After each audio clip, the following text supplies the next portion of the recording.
चलिए, स्वागत है आप सभी का चंदू सर की क्लास मोबाइल एप्लीकेशन पर, चंदू सर की क्लास यूट्यूब चैनल पर। मेरे प्यारे साथियों, अगर आप फर्स्ट ग्रेड इतिहास विषय की तैयारी कर रहे हैं तो गूगल प्ले स्टोर से आज ही डाउनलोड करिएगा चंदू सर की क्लास मोबाइल एप्लीकेशन। बिल्कुल सही सुना, चंदू सर की class mobile application Google play store से आप यह ऐप हमारा डाउनलोड करिए। यहाँ पर आपको शानदार कोर्स मिल जाएंगे। इस समय हमारे यहाँ पर प्राचीन भारत का कोर्स उपलब्ध है। इस समय हमारे यहाँ पर विश्व इतिहास का कोर्स अवेलेबल है और इसके साथ ही हम जो हैं वह आपको उपलब्ध करवा रहे हैं टेस्ट सीरीज भारत का इतिहास। जी हाँ, भारत के इतिहास के साथ ही जो विश्व इतिहास है, इस विश्व इतिहास की एक शानदार टेस्ट सीरीज हम आपके लिए लेकर के आ रहे हैं। ये टेस्ट सीरीज जो है आपके आरपीएससी फर्स्ट ग्रेड के लिए और इसके अलावा जितने भी पीजीटी के एग्जाम होते हैं उन सभी के लिए उपयोगी रहेगी। ठीक है, तो ये सारे कोर्सेज चंदू सर की क्लास मोबाइल एप्लीकेशन पर उपलब्ध हैं। इसके अलावा हमारे ऐप पर आपको इतिहास का फाउंडेशन कोर्स भी मिल जाएगा। बाकी किसी भी प्रकार की अगर कोई समस्या आती है तो आप हमारे हेल्पलाइन नंबर 8802060952 पर संपर्क कर सकते हैं। डाउनलोड करिए चंदू सर की क्लास मोबाइल एप्लीकेशन, जिसका लिंक हमने डिस्क्रिप्शन बॉक्स में भी दे रखा है। जय हिंद, जय भारत, धन्यवाद। नमस्कार प्यारे साथियों, स्वागत, सत्कार, अभिनंदन, राम राम, जय श्री कृष्णा, राधे राधे। कैसे हैं आप सभी? उम्मीद करता हूं आप सभी स्वस्थ होंगे, मस्त होंगे, तंदुरुस्त होंगे और मेरे साथ यानी कि चंदू जैन के साथ काव्य क्लासेस कोटा के इस डिजिटल रंगमंच पर इतिहास विषय की परिचर्चा करने के लिए बिल्कुल तैयार होंगे। आइए शुरुआत करते हैं एक महत्वपूर्ण बिंदु के साथ।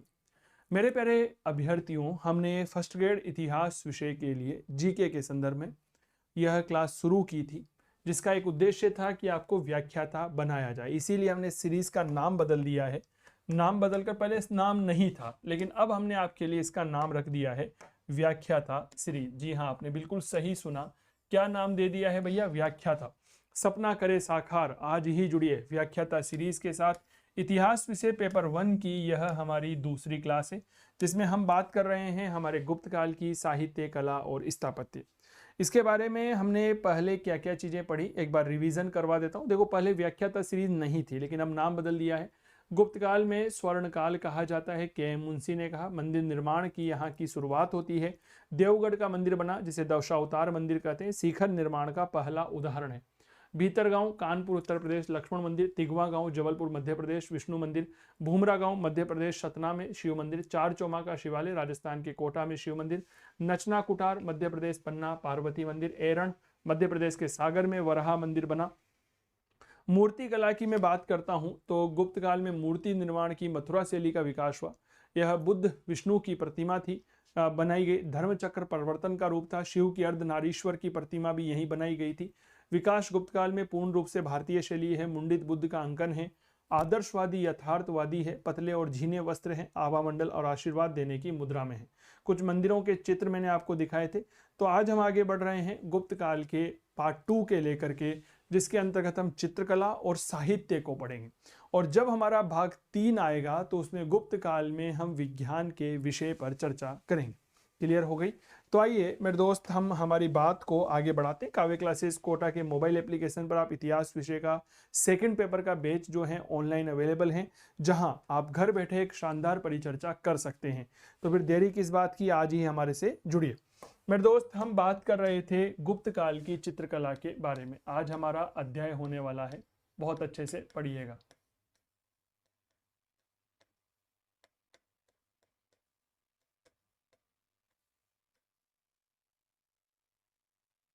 ठीक है, गुप्त काल की चित्रकला के अंतर्गत क्या है? तो हम जानते हैं कि गुप्त काल में मूल रूप से अजंता की गुफा चित्रकला का विकास हुआ। अजंता की गुफा चित्रकला महाराष्ट्र के औरंगाबाद में है। कुल मिलाकर 29 गुफाएं हैं और यह गुफाएं घोड़े के नाल की आकृति में फैली हुई है। गुफाएं मूल रूप से बौद्ध धर्म से संबंधित है। तो चित्रकला के संदर्भ में कुछ बातें जो आपको देखनी होगी, तो देखिएगा।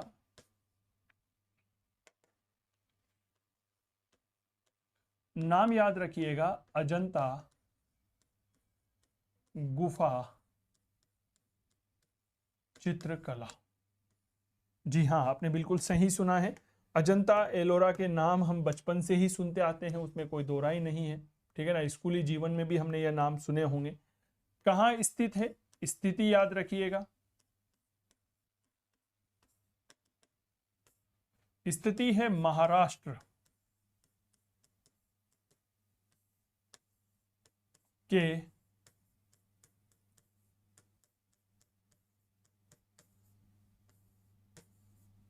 औरंगाबाद में। ठीक है, इसका आकार कैसा है गुफाओं का, तो याद रखिएगा आकार है घोड़े की नाल के समान, घोड़े की नाल के समान। ठीक है, घोड़े की नाल आपने अक्सर किसी न किसी मकान के बाहर लगी हुई देखी होगी, वह इस तरह से होती है। ठीक है, इस आकृति में हमारी अजंता की गुफाएं फैली हुई है। गुफाएं कितनी हैं, गुफा तो टोटल गुफाएं हैं 29, और इनका संबंध कहां से माना जाता है, तो आप याद रखिएगा संबंध है बौद्ध धर्म से। बताएं संबंध कहां से है, तो याद रखिएगा यह बौद्ध धर्म से संबंध है। स्थिति महाराष्ट्र के औरंगाबाद में है, घोड़े की नाल के समान है और बौद्ध धर्म से जुड़ी हुई है, और कुल मिलाकर 29 गुफाएं। यह प्रश्न आपके डायरेक्ट पूछ लिया जाता है। कभी कभी प्रश्न में क्या प्रारूप क्या बदलाव किया जा सकता है, प्रश्न जो है वह आपके कथन में भी पूछा जा सकता है, तो उन कथनों का आधार भी कुछ इसी तरह देखने को मिलता है। जब हम चित्र में देखते हैं गुफाओं के बारे में तो बहुत अच्छे से चीजों को समझिएगा।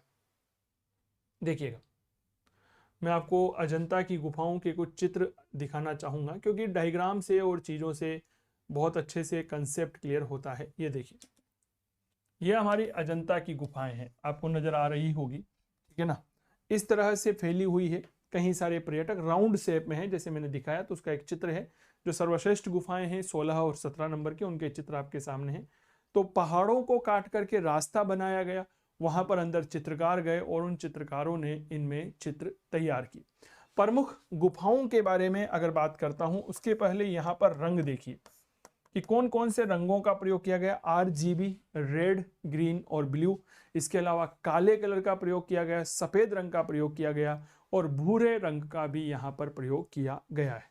तो रंग कौन कौन से हैं, तो याद रखिएगा RGB यानी कि लाल, हरा, नीला, काला, सफेद व भूरा, सामान्य तौर पर यह 6 रंग हमें यहाँ पर देखने को मिलते हैं। कौन कौन से हैं भैया, याद रखना, लाल, हरा, नीला, काला, सफेद और भूरा। इन 6 रंगों का प्रयोग गुप्त काल में हमें चित्रकला के विकास में देखने को मिलता है। प्रमुख गुफाएं कौन कौन सी है, जहां से सवाल बनते हैं, तो भैया 1 और 2 नंबर की और 16 और 17 नंबर की। बाकी गुफाएं हैं, लेकिन वो गुफाओं की स्थिति ऐसी है कि उनमें कोई ज्यादा हमें चित्र या कोई ज्यादा देखने को सामग्री हमारे लिए उपलब्ध नहीं है। जहां पर सबसे ज्यादा पर्यटक जाते हैं, गुफा नंबर 1, जहां पर पद्म पाणी बुद्ध की चित्र हमें देखने को मिलता है। गुफा नंबर 2, जहां पर झूला झूलती राजकुमारी का चित्र है। गुफा नंबर 16, जहां पर मरणासन राजकुमारी का। और गुफा नंबर 17, जहां पर राजकीय जुलूस का चित्र हमें देखने को मिलता है। तो यहां पर हम आगे बढ़ रहे हैं। आगे क्या बढ़ रहे हैं जरूर देखिएगा कि प्रमुख गुफाएं कौन सी है।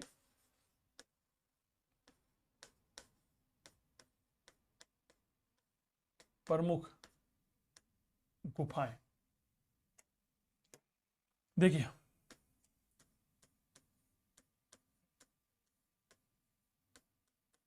गुफा नंबर 1, और इस गुफा नंबर 1 में हमें क्या चित्र देखने को मिलता है, तो याद रखिएगा पद्म पाणी बुद्ध का, पद्म पाणी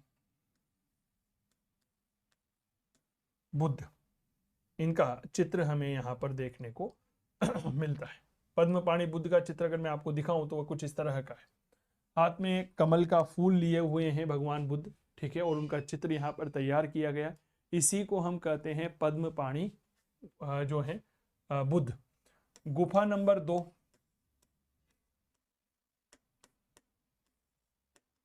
यह गुफा है मेरे दोस्त जिसमें झूला झूलती राजकुमारी का चित्र है। झूला झूलती राजकुमारी का चित्र बनाया गया है। गुफा नंबर 16 जहां पर एक मरणासन राजकुमारी का चित्र है। मरणासन राजकुमारी का चित्र है। और मेरे प्यारे साथियों याद रखिएगा गुफा नंबर 17 राजकुमारी मर गई और अब उसका क्या निकाला गया, जुलूस निकाला गया। याद करने का यह तरीका है, तो याद रखिएगा राजकीय जुलूस का चित्र हमें देखने को मिलता है। किसका चित्र मिलता है? राजकीय जुलूस का। तो यहाँ पर 4 गुफाएं बहुत महत्वपूर्ण हैं जिनमें हमें कुछ चित्र देखने को मिलते हैं। गुफा नंबर 1 पद्म पाणी बुद्ध, गुफा नंबर 2 झूला झूलती राजकुमारी, गुफा नंबर 16 मरणासन राजकुमारी और गुफा नंबर 17 राजकीय जुलूस। इनके चित्र हमें यहाँ पर देखने को मिलते हैं। तो क्या ये चीजें क्लियर हो रही है? हाँ या ना का जवाब हमें जरूर साझा करिएगा। ठीक है, तो गुफा नंबर 1 पद्म पाणी बुद्ध, बताइए मेरे साथ बोलिए। गुफा नंबर 2 झूला झूलती हुई राजकुमारी, गुफा नंबर 16 मरणासन राजकुमारी और गुफा नंबर 17 राजकीय जुलूस। तो अजंता की गुफाओं के बारे में हमने देखा, महाराष्ट्र के औरंगाबाद में है, घोड़े की नाल की आकृति की है, कुल 29 गुफाएं हैं और यह बौद्ध धर्म से जुड़ी हुई है। क्लियर? रंग लाल हरा नीला काला सफेद और भूरा है, यह हो गया। अब सबसे महत्वपूर्ण आता है गुप्तकालीन साहित्य। बताइए क्या आता है? तो याद रखिएगा हम पढ़ रहे हैं गुप्त कालीन साहित्य, गुप्ता पीरियड लिटरेचर, बहुत महत्वपूर्ण है। गुप्त काल को वैसे भी भारत के इतिहास का स्वर्ण काल माना जाता है। कहा जाता है गुप्त काल जो है वह संस्कृत साहित्य का स्वर्ण काल था। क्यों था? क्योंकि इस काल में जितने भी ग्रंथ रचे गए हैं उनमें अधिकांश ग्रंथों की भाषा संस्कृत थी। गुप्त काल में कई सारे महत्वपूर्ण ग्रंथ रचे गए, कई सारे महत्वपूर्ण साहित्यकारों ने अपना योगदान दिया और भारत में पुनर्जागरण के आशा की एक किरण जगाई। इसीलिए प्रसिद्ध कला मर्मज्ञ, प्रसिद्ध इतिहासकार मैक्स मूलर ने गुप्त काल को भारत का पुनर्जागरण का काल कहा है। क्लियर हो गई? तो कुछ बातें जो यहाँ पर समझिएगा। जैसे सबसे पहले एक डायग्राम के माध्यम से देखते हैं। पहली बात, क्या कहा जाता है गुप्त काल? संस्कृत साहित्य का स्वर्ण काल। पहली बात, गुप्त काल क्या है? संस्कृत साहित्य का स्वर्ण काल है। क्यों? क्योंकि साहित्य की भाषा, साहित्य की भाषा बताओ क्या थी? तो याद रखिएगा संस्कृत थी, संस्कृत थी। दूसरा बिंदु हम यहां पर पढ़ते हैं, क्या पढ़ते हैं कि भारतीय पुनर्जागरण का काल था। गुप्त period was the time period of Indian Renaissance, told Max Muller. Clear? क्या कहा गया? भारतीय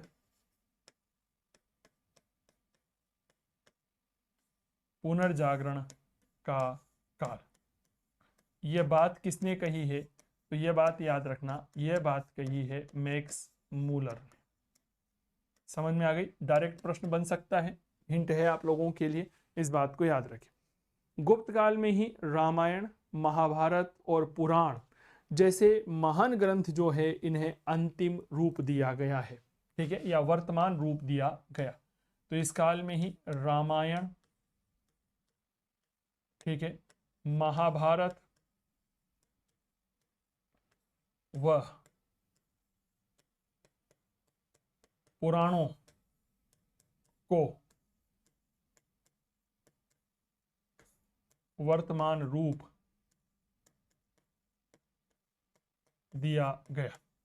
बताओ, वर्तमान में हम जो रामायण पढ़ते हैं, वर्तमान में हम जो महाभारत देखते हैं, वर्तमान में जो हम पुराण देखते हैं, वह पुराण गुप्त काल की ही देन है। यहाँ पर पहली बार धर्मनिरपेक्ष साहित्य का लेखन किया गया। धर्मनिरपेक्ष साहित्य का तात्पर्य क्या है कि गुप्त काल में लेखन में हमने आम जनता के समाज पर ध्यान दिया, हमने आम जनता की परिस्थिति को समझा, संस्कृति को समझा और उनके आधार पर इतिहास लिखा जाने लगा। तो अगली महत्वपूर्ण बात, पहली बार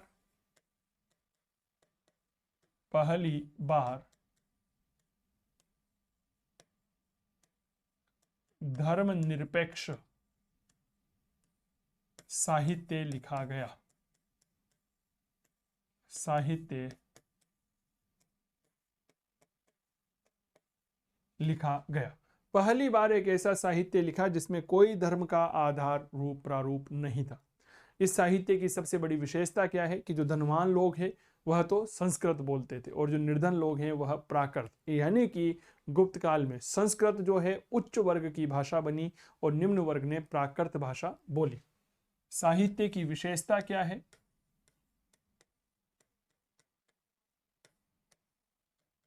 साहित्य की विशेषता में हम दो बात मानते हैं कि जो धनी या उच्च वर्ग इनकी भाषा संस्कृत हो गई और जो निर्धन या मेरे दोस्त याद रखिएगा जो निम्न वर्ग हैं यह कौन सी भाषा बोलने लगे? यह प्राकृत भाषा बोलने लगे। क्या ये बात क्लियर हो गई? तो मेरे दोस्त यह कुछ महत्वपूर्ण बातें हैं। गुप्त काल के साहित्य में संस्कृत साहित्य का स्वर्ण काल है, साहित्य की भाषा संस्कृत थी। भारतीय पुनर्जागरण का काल है, इसे मैक्स मुलर ने नाम दिया। रामायण महाभारत और पुराणों का वर्तमान रूप आया। पहली बार धर्मनिरपेक्ष साहित्य लिखा गया। साहित्य की विशेषता, धनी या उच्च वर्ग तो संस्कृत बोलते हैं, निर्धन या निम्न वर्ग जो हैं वह प्राकृत बोलते थे। तो इस प्रकार हम देखते हैं कि यहाँ पर सामाजिक विभाजन हमें देखने को मिलता है। क्या ये बात क्लियर हो गई? बताइए, यह सामाजिक विभाजन की एक बेहद जबरदस्त परिस्थिति है। इस बात को थोड़ा सा यहाँ पर समझिएगा। अब अगर हम गुप्त काल को पढ़ रहे हैं और मेरे प्यारे साथियों गुप्त काल को पढ़ते हुए अगर प्रमुख साहित्यकारों के संदर्भ में बात नहीं की तो फिर क्या पढ़ा? तो इसके बारे में समझिएगा, गुप्त काल के प्रमुख साहित्यकार। चलिए, स्वागत है आप सभी का चंदू सर की क्लास मोबाइल एप्लीकेशन पर, चंदू सर की क्लास यूट्यूब चैनल पर। मेरे प्यारे साथियों, अगर आप फर्स्ट ग्रेड इतिहास विषय की तैयारी कर रहे हैं तो गूगल प्ले स्टोर से आज ही डाउनलोड करिएगा चंदू सर की क्लास मोबाइल एप्लीकेशन। बिल्कुल सही सुना, चंदू सर की class mobile application. Google play store से आप यह ऐप हमारा डाउनलोड करिए। यहाँ पर आपको शानदार कोर्स मिल जाएंगे। इस समय हमारे यहाँ पर प्राचीन भारत का कोर्स उपलब्ध है। इस समय हमारे यहाँ पर विश्व इतिहास का कोर्स अवेलेबल है और इसके साथ ही हम जो हैं वह आपको उपलब्ध करवा रहे हैं टेस्ट सीरीज भारत का इतिहास। जी हाँ, भारत के इतिहास के साथ ही जो विश्व इतिहास है, इस विश्व इतिहास की एक शानदार टेस्ट सीरीज हम आपके लिए लेकर के आ रहे हैं। ये टेस्ट सीरीज जो है आपके आरपीएससी फर्स्ट ग्रेड के लिए और इसके अलावा जितने भी पीजीटी के एग्जाम होते हैं उन सभी के लिए उपयोगी रहेगी। ठीक है, तो ये सारे कोर्सेज चंदू सर की क्लास मोबाइल एप्लीकेशन पर उपलब्ध हैं। इसके अलावा हमारे ऐप पर आपको इतिहास का फाउंडेशन कोर्स भी मिल जाएगा। बाकी किसी भी प्रकार की अगर कोई समस्या आती है तो आप हमारे हेल्पलाइन नंबर 8802260952 पर संपर्क कर सकते हैं। डाउनलोड करिए चंदू सर की क्लास मोबाइल एप्लीकेशन, जिसका लिंक हमने डिस्क्रिप्शन बॉक्स में भी दे रखा है। जय हिंद, जय भारत, धन्यवाद।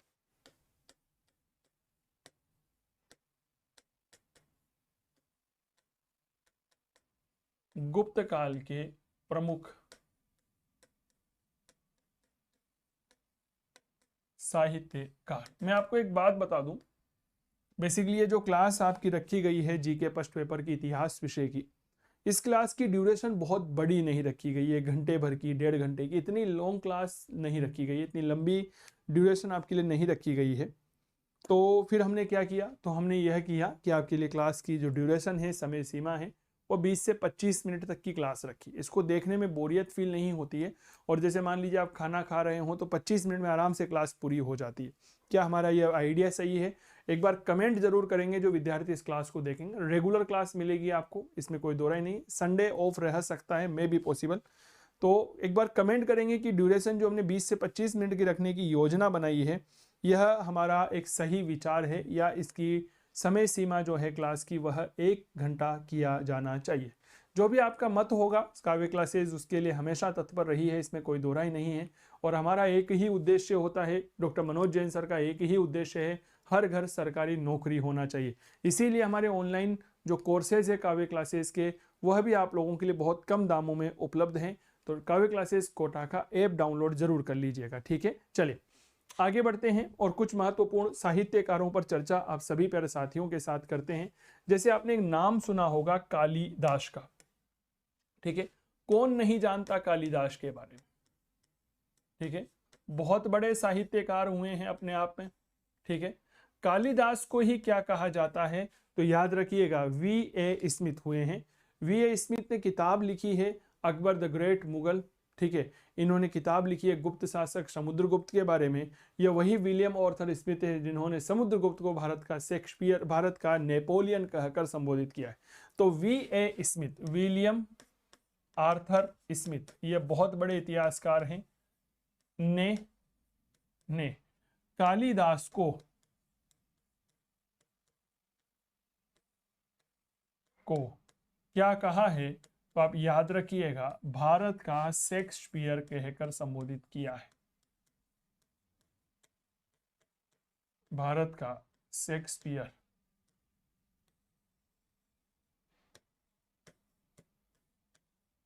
कहा है कि कालिदास कौन है, भारत के शेक्सपियर है। समझ में आ गई। अब कालिदास के बारे में कुछ बातें जो आपको समझनी हैं, जो आपकी परीक्षा के दृष्टिकोण से बेहद आवश्यक है, उनके बारे में आपको जाननी चाहिए। मैंने पहले ही कहा, क्लास के बारे में अगर किसी भी प्रकार की कोई शंका हो तो आप हमें ज़रूर बताइए, हम आपकी उस पर कार्रवाई करेंगे और सुधार करके आपके लिए और गुणवत्तापूर्ण हम यहाँ पर कार्य करेंगे। वैसे भी गुणवत्तापूर्ण किया जा रहा है, लेकिन हमारा उद्देश्य, डॉक्टर मनोज जैन सर का उद्देश्य, काव्य क्लासेस की समस्त टीम का उद्देश्य एक ही होता है, हर घर सरकारी नौकरी होना चाहिए। इसीलिए तो हम कार्य कर रहे हैं। तो देखिएगा कालिदास के बारे में क्या कहा जाता है कि कालिदास जी जो हैं, इन्होंने मेरे दोस्त 3 नाटक लिखे थे। बताएं कितने नाटक लिखे हैं सर? 3 नाटक लिखे हैं। पहला नाटक आता है विक्रमोर्वशीय, दूसरा आता है मालविका अग्निमित्रम और तीसरा आता है अभिज्ञान शाकुंतलम। 3 नाटक लिखे। पहला विक्रमोर्वशीय, ठीक है। इसमें राजा विक्रम की कहानी के बारे में बताया गया है। यह बात याद रखिएगा, राजा विक्रम जो है उर्वशी नाम की जो अप्सरा होती है उसे अपना दिल दे बैठते हैं और यह नाटक लिखा गया, ठीक है। तो राजा विक्रम और उर्वशी की प्रेम कथा का वर्णन हमें विक्रमोर्वशीय में देखने को मिलता है। दूसरा इन्होंने लिखा है मालविका अग्निमित्रम। मालविका अग्निमित्रम। मालविका अग्निमित्रम क्या है, तो इस नाटक में मालवा की राजकुमारी मालविका और शुंग वंश के शासक पुष्यमित्र शुंग के पुत्र अग्निमित्र शुंग की प्रेम कथा का वर्णन है, ठीक है। तो अग्निमित्र दिल दे बैठता है किसे? मालवा की राजकुमारी मालविका को। अग्निमित्र के बारे में याद रखिएगा, वह एक महत्वपूर्ण शुंग राजा हुआ है और विदिशा में उसने अपना केंद्र बिंदु स्थापित किया था। क्लियर हो गई। चले, इसके बाद इन्होंने एक नाटक लिखा है और उसका नाम आता है अभिज्ञान शाकुंतलम।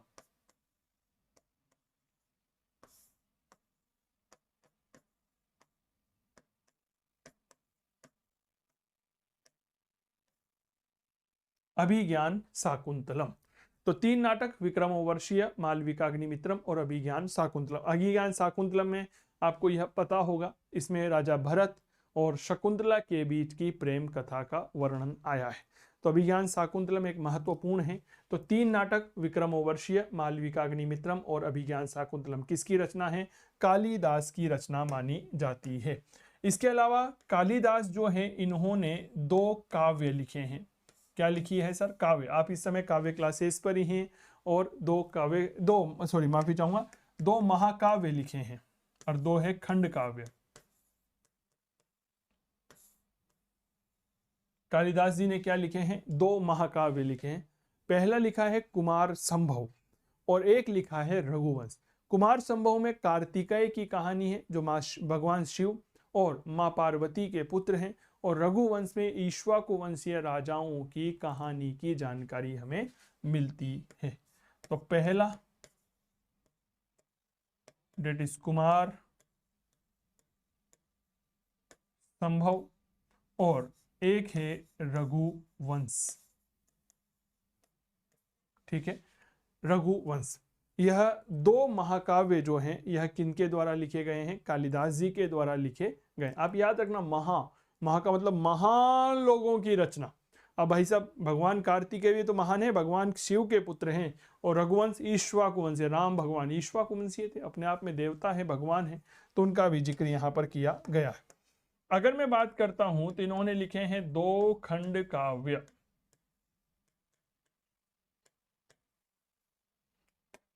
क्या लिखे हैं? 2 खंड काव्य। याद रखने का तरीका यह है, एक तो होती है ऋतु संहार, जब ऋतुएं खराब होने लगती है तो मौसम अच्छा होने लगता है, जिसे हम कहते हैं मेघदूतम। उम्मीद करता हूं ये याद करवाने का तरीका आपको समझ में आ गया होगा। ऋतु संहार में भारत की 6 ऋतुओं की जानकारी मिलती है, और मेघदूतम में हमें यक्ष और यक्षिणी के बीच की प्रेम कथा का वर्णन है। समझ में आ गई बात? बताओ। तो कालिदास के बारे में कुछ बातें। वी.ए. स्मिथ ने इसे भारत का शेक्सपियर कहा है। इन्होंने 3 नाटक लिखे हैं, विक्रमोर्वशीय, मालविकाग्निमित्रम और अभिज्ञान शाकुंतलम। 2 महाकाव्य हैं। पहला महाकाव्य आता है कुमार संभव, दूसरा आता है रघुवंश। 2 खंड काव्य लिखे हैं, एक आता है ऋतु संहार और एक आता है मेघदूतम। क्या ये बात क्लियर हो गई?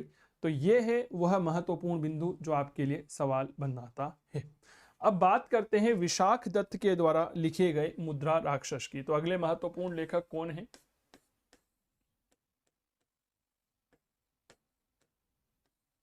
विशाख दत्त। इनके द्वारा एक ग्रंथ लिखा गया है, मुद्रा राक्षस। देखो, मुद्रा राक्षस क्या है, मैं आपको सबसे पहले बताता हूं। इसमें चंद्रगुप्त मौर्य के बारे में जानकारी मिलती है। चंद्रगुप्त मौर्य के बारे में जानकारी देने वाला पहला साहित्यिक प्रमाण मुद्रा राक्षस ही है। समझ में आ गई? मुद्रा राक्षस पहला ग्रंथ है जिसमें चंद्रगुप्त मौर्य के बारे में हमें जानकारी देखने को मिलती है। इसी के साथ मुद्रा राक्षस जो ग्रंथ है, इसे भारत का पहला जासूसी ग्रंथ भी माना जाता है। पहला जो है डिटेक्टिव पीस है ये मान के चलिएगा। तो इसके बारे में याद रखिएगा, यह भारत का पहला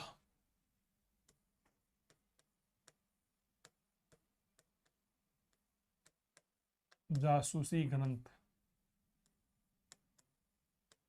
माना जाता है। क्या ये बात क्लियर हो? मुद्रा राक्षस भारत के इतिहास का पहला जासूसी ग्रंथ है। इसके अलावा विशाख दत्त ने एक किताब लिखी है और उसका नाम है देवी चंद्र गुप्तम। क्या नाम है भैया? तो नाम याद रखिएगा, देवी चंद्र गुप्तम। ठीक है, इसमें गुप्त राजाओं के बारे में हमें पता चलता है। चंद्रगुप्त, विक्रमादित्य, रामगुप्त, इनके बारे में हमें महत्वपूर्ण जानकारी का स्रोत जो है वह देवी चंद्रगुप्तम ही है। क्लियर हो गई? चले, तो विशाख दत्त के 2 ग्रंथ, मुद्रा राक्षस और देवी चंद्रगुप्तम। इसके अलावा अगर हम और कुछ बातें करना चाहें तो एक नाम आता है अमर सिंह का। महत्वपूर्ण इतिहासकार हैं अमर सिंह, महत्वपूर्ण साहित्यकार हैं। अमर सिंह जो है यह चंद्रगुप्त विक्रमादित्य के नवरत्न में भी शामिल थे। ठीक है, इन्होंने एक किताब लिखी है और उसका नाम है अमरकोश। अमरकोश जो रचना है, इसे ही हम नाम लिंगा अनुशासन के रूप में भी जानते हैं, और यह क्या है? संस्कृत का विश्वकोश है। तो आइए अमर सिंह के इस ग्रंथ के बारे में थोड़ी सी जानकारी आप लोगों को देते हैं। इन्होंने किसकी रचना की है? इन्होंने लिखा है अमर कोश। ठीक है, और इसी ग्रंथ को क्या कहते हैं? तो याद रखिएगा, नाम लिंगानुशासन। बताओ क्या कहते हैं? नाम लिंगानुशासन कहते हैं। और इस ग्रंथ की विशेषता क्या है कि यह संस्कृत का विश्वकोश है। संस्कृत का विश्वकोश। क्या ये समझ में आ गई बात? तो संस्कृत का विश्वकोश किसे माना जाता है? नाम लिंगानुशासन को माना जाता है। To be continue. इसके आगे के साहित्यकारों की चर्चा हम विज्ञान के साथ करेंगे, ठीक है ना, कि गुप्त काल का विज्ञान अभी हमें पढ़ना। मेरे प्यारे साथियों, आज हमने जो महत्वपूर्ण बातें करी, मैंने आपसे पहले ही कहा कि हम बेसिकली हमारी क्लासेस का समय बहुत ज़्यादा नहीं रखेंगे। हम हमारी क्लासेस का समय 20 से लेकर 25 मिनट या 30 मिनट तक ही रखेंगे। क्लियर हो गई? बाकी एक बार आप एडवाइस दीजिएगा। अगर आप कहेंगे तो पूरा का पूरा टॉपिक जो है वह 2 क्लास में भी कंप्लीट हो सकता है और 1 में भी हो सकता है, वो डिपेंड करता है हमारे ऊपर, ठीक है। तो गुप्त काल की चित्रकला, अजंता गुफा चित्रकला, स्थिति महाराष्ट्र के औरंगाबाद में। मेरे साथ एक बार रिपीट करते चलिएगा।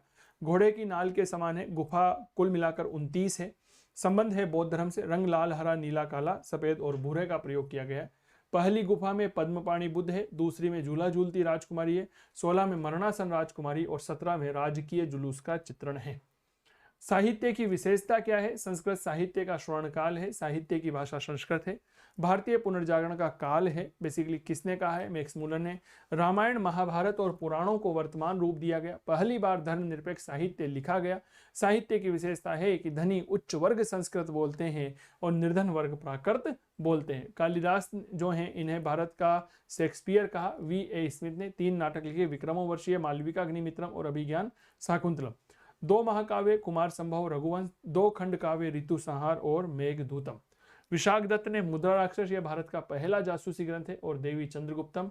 अमर सिंह ने जो है अमरकोश या नाम लिंगानुशासन लिखा है, जो संस्कृत का विश्वकोश है। तो इन बातों को हम यहीं रखते हैं। कल आपके साथ वापस परिचर्चा करेंगे और मेरे प्यारे साथियों, गुप्त काल के विज्ञान के बारे में और साहित्य के बारे में बहुत डिटेल में पढ़ाऊंगा, ठीक है। तो क्लास कैसी लगी हमें ज़रूर बताइएगा, ताकि आपके साथ जो है वह चर्चा कर सके। बहुत बहुत आभार, धन्यवाद, नमस्कार, स्वस्थ रहिए, खुश रहिए, मस्त रहिए, तंदुरुस्त रहिए। Thank you. चलिए, स्वागत है आप सभी का चंदू सर की क्लास मोबाइल एप्लीकेशन पर, चंदू सर की क्लास यूट्यूब चैनल पर। मेरे प्यारे साथियों, अगर आप फर्स्ट ग्रेड इतिहास विषय की तैयारी कर रहे हैं तो गूगल प्ले स्टोर से आज ही डाउनलोड करिएगा चंदू सर की क्लास मोबाइल एप्लीकेशन। बिल्कुल सही सुना, चंदू सर की class mobile application. Google play store से आप यह ऐप हमारा डाउनलोड करिए। यहाँ पर आपको शानदार कोर्स मिल जाएंगे। इस समय हमारे यहाँ पर प्राचीन भारत का कोर्स उपलब्ध है। इस समय हमारे यहाँ पर विश्व इतिहास का कोर्स अवेलेबल है और इसके साथ ही हम जो हैं वह आपको उपलब्ध करवा रहे हैं टेस्ट सीरीज भारत का इतिहास। जी हाँ, भारत के इतिहास के साथ ही जो विश्व इतिहास है, इस विश्व इतिहास की एक शानदार टेस्ट सीरीज हम आपके लिए लेकर के आ रहे हैं। ये टेस्ट सीरीज जो है आपके आरपीएससी फर्स्ट ग्रेड के लिए और इसके अलावा जितने भी पीजीटी के एग्जाम होते हैं उन सभी के लिए उपयोगी रहेगी, ठीक है। तो ये सारे कोर्सेज चंदू सर की क्लास मोबाइल एप्लीकेशन पर उपलब्ध हैं। इसके अलावा हमारे ऐप पर आपको इतिहास का फाउंडेशन कोर्स भी मिल जाएगा। बाकी किसी भी प्रकार की अगर कोई समस्या आती है तो आप हमारे हेल्पलाइन नंबर 8802060952 पर संपर्क कर सकते हैं। डाउनलोड करिए चंदू सर की क्लास मोबाइल एप्लीकेशन, जिसका लिंक हमने डिस्क्रिप्शन बॉक्स में भी दे रखा है। जय हिंद, जय भारत, धन्यवाद।